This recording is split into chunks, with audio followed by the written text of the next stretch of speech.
Adults are embracing this ideology because of propaganda, predominantly because of propaganda and fear.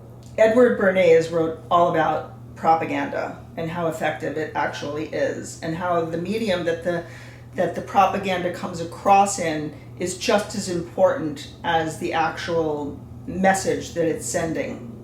And we are being inundated with a propaganda that's meant to dissociate us from our bodies, and that's propaganda is coming across via technology and machines. So it's very, very, very effective.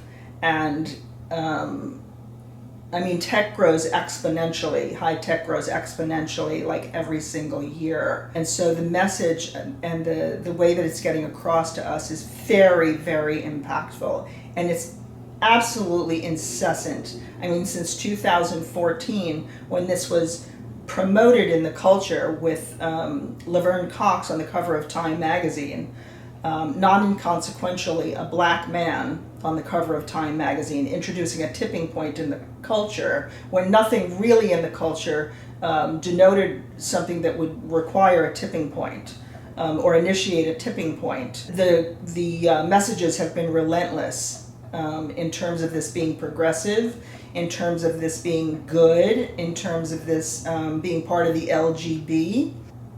And the culture has already been very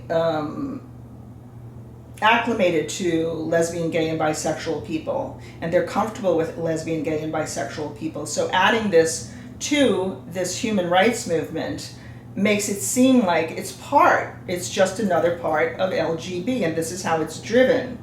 And if you start to think about that critically, then you are framed as a bigot, and you are doxxed and you're threatened, whether you're an individual or a business or a media platform. They will not allow you to get away with this. And by they, I mean the techno-medical complex. You can call it the transgender lobby, you can call it the gender lobby, you can call it transgender rights activists, but what you're really dealing with is the techno-medical complex. This is exactly where it originates, this is where it's grown from, this is where the propaganda is coming out of.